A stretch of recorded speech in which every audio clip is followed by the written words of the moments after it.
Hey there, everybody, and thanks so much for joining us here on KXAN Live. I'm Will DuPree, coming to you from the KXAN Live studio. We wanted to jump on this afternoon and provide updates about two things in particular related to the weather out there. First, about the increased risk for wildfires in our area, and then second, about an overnight chance for storms. So who better to talk about both of those things than Chief Meteorologist David Yeomans. David is here in our studio. David, thank you for being here too. Will, thanks for having me. How are you? Yeah, doing well today, dealing with allergies, as many people out there are as well. But we really want to focus on this fire risk that we're seeing out there. A lot of warning coming in from not only the governor, but other counties here issuing burn bans. We'll talk about those in just a moment. But what are the conditions out there? Well, we've had days and days. This is our fourth consecutive day, Will, of these red flag warnings. What is that? It's a fire danger warning. It means that things are dry, it's windy, and it usually means the humidity is low. What's remarkable about today, though, is that the National Weather Service went ahead and issued a red flag warning, including here in Austin,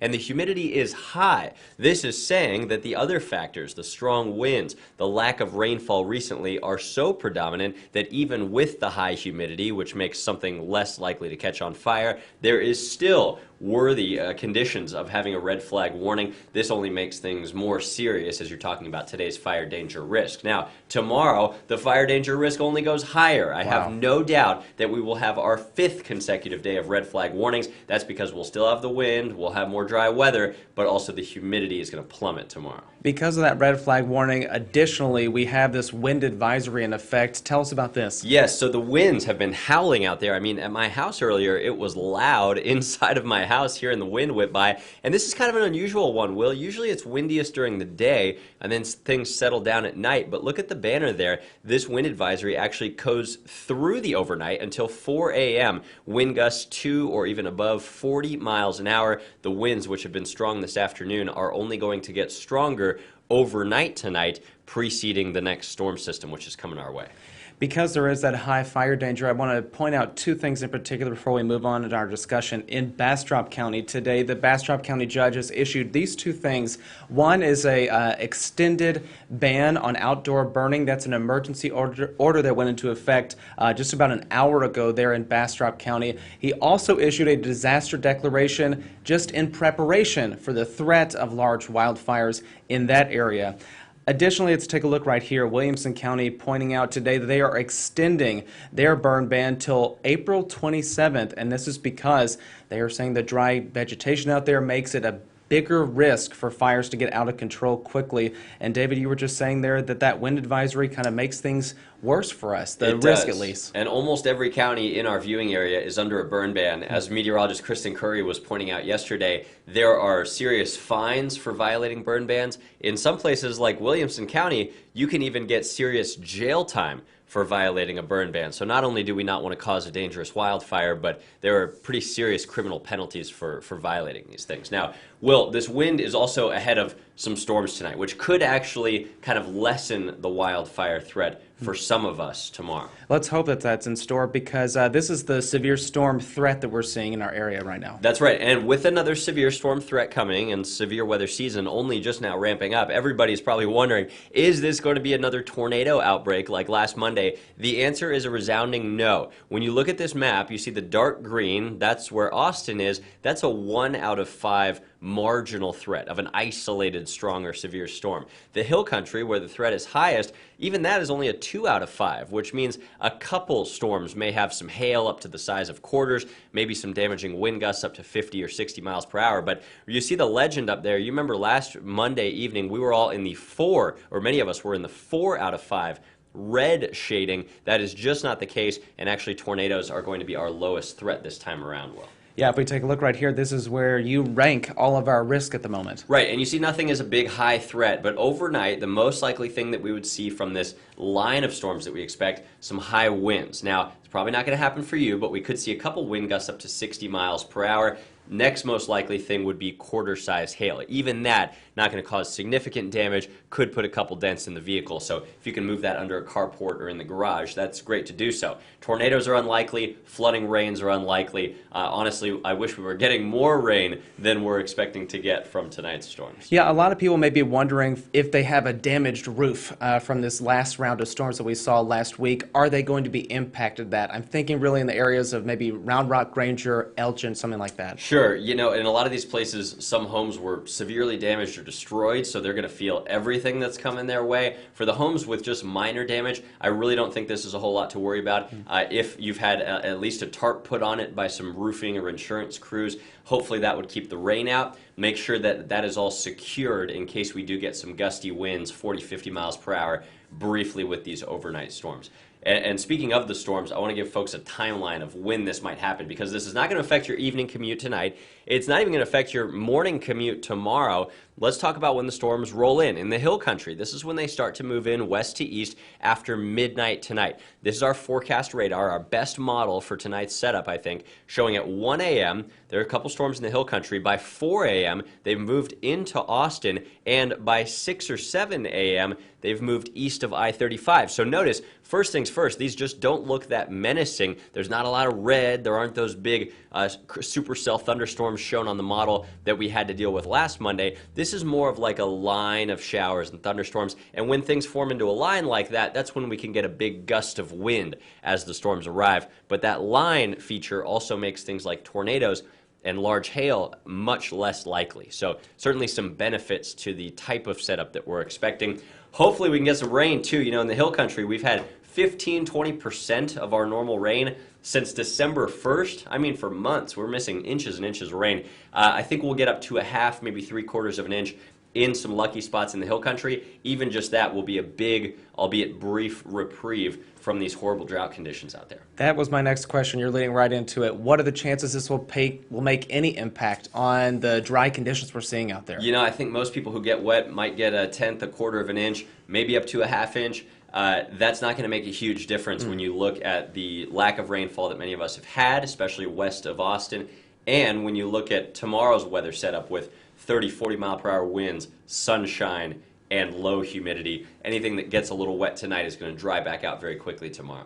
David, while I have you, let's walk back again through that line of storms coming through just after midnight, really things firing up kind of out in the hill country. That's exactly right. So here's our forecast model at 1 a.m. showing a couple little blobs of yellow and red. Those could be some strong, even severe storms, maybe a little hail, maybe some gusty winds in the hill country, but it's not to Austin yet. It might wake you up when it arrives with a couple, some flashes of lightning, some thunder, maybe some breezy winds and heavy rain on your roof. This is most likely in Austin between 4 and 6 o'clock in the morning. The storms move east of Austin after 6 a.m., which means your morning jog, your morning commute, they all look dry. East of Austin, out on Highway 77, we may have some rain into the morning commute, but I think it'll wrap up pretty quickly by 7 or 8 o'clock in the morning. And if you're wanting to send these to a friend, to family, we've actually got them all spelled out on kxan.com. You can share the images that way. Yeah, David, you've done a really good job about kind of mapping out the timeline in an article on our website right now that you can access anytime on our website, kxan.com, or the KXAN News app. So we'll be following you closely with everything that unfolds in the next few hours and the overnight times too. Kristen Curry will obviously be in tomorrow morning to track exactly what happens then. That's exactly right. And I think we're all just breathing a sigh of relief that this is not a big, significant threat of severe weather. Hopefully we can squeeze some rain out of these things. We'll let you know if anything pops up severe later on tonight. Also, the best thing, as you mentioned, Will, KXAN weather app. If you're going to sleep but you still want to stay aware, if you get the KXAN weather app and set your location to either your city or to use your current location wherever the phone is, that can actually go off like a weather radio in the middle of the night, which will only do so if there's dangerous weather approaching. It can really serve as your weather radio in case there is something bad. Lots of ways to stay informed with everything. Before we let you go, David, I know you've got the 4:30 newscast coming up here fairly shortly, but just give us a sense about the fire danger, the conditions that we're seeing today, and all the warnings that have been given out there by many different entities. Exist for several days now and will likely continue in the future. Yeah, well, we've had at least a dozen active wildfires across the state still burning. None of those are in our area right now, but that's really just luck. The more high fire danger days we get, like today, and then especially tomorrow as the humidity just bottoms out, I think our luck will eventually run out with gusty winds, with dry vegetation. Any fires that start are going to spread like wildfire, right? That's the saying. But this is, it's a reminder not to throw your cigarette butts out of the window. You shouldn't be littering anyway, but that can also start a fire. Not to drag any chains behind a trailer. to be careful with lawnmowers, especially big riding mowers, which can hit something or hit a sidewalk and cause a spark. It's actually pretty frequent that wildfires start in all of these different ways. Yesterday, we had a statistic that 9 out of the 10 active wildfires nearby were started by humans. They were not natural, caused by lightning or something. They were caused by people being careless. So the more careful we are, the more we can actually proactively prevent any dangerous fires the next couple days. Chief Meteorologist David Yeomans, thank you so much for providing updates on those two different fronts. We hope that that informs people out there and gives them a sense about what's to come and what should be expected. So thank you again. We're going to send you on your way. And I want to play one really quick interview that meteorologist Kristen Curry got earlier today with the Texas A&M Forest Service about the risk of a Southern Plains wildfire outbreak. You may wonder what that is exactly. Well, let's take a listen to what she found out from the Forest Service. Thanks, Will. Seems we've been talking a lot about fire danger this season, so I want to learn more about what a Southern Plains wildfire outbreak is. Joining me now is Walter Flockey with the Texas A&M Forest Service. Walter, let's start with that. What is a Southern Plains wildfire outbreak? So a Southern Plains wildfire outbreak is a natural phenomenon that occurs primarily from late February through early April across parts of West Texas, Oklahoma, and Kansas. It's characterized by strong southwestern winds, critically low humidity, and above average temperatures. So what that means is that any wildfire that starts on a day with a Southern Plains wildfire outbreak warning has the high probability of being very hard to contain by our initial responding crews. Southern Plains wildfire outbreaks account for only about 3% of the fires that have burned in Texas history, but account for almost 49% of the overall acres burned across the state in Texas history. Southern Plains wildfire outbreaks typically occur on La Nina climate pattern years. So years that have drought and above average temperatures is typically when we see an outbreak occur.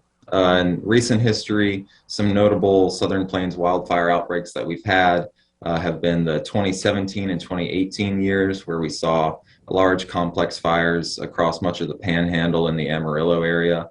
And then, of course, a lot of people from the state remember the 2011 wildfire season, and that was also a Southern Plains wildfire outbreak year in the early part of that year. On these days, where there's a warning or forecast of a Southern Plains wildfire outbreak, what happens? I mean, are there, officials going out, resources going out? What's kind of the process?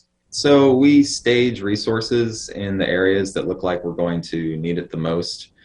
We pull in aircraft and out-of-state resources to stand by on the ready if a wildfire breaks out.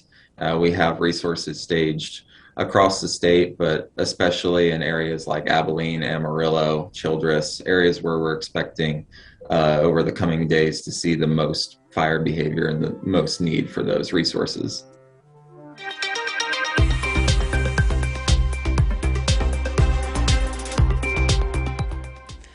Thank you all again for sticking with us as we've brought you those updates about the forecast, the fire danger, and information there about the Southern Plains wildfire outbreak risk in our area. More details about all of those things are available right now on KXAN.com and on the KXAN News and weather apps. Please download both of those because they have lots of information right on your fingertips on your smartphone for you to access if you want questions answered about some of these things. We appreciate you sticking around. We will have updates about the weather and other news updates coming up soon. So thanks again for sticking with us. I'm Will DuPree in the KXAN Live Studio. We'll see you back here another time. Please take care out there.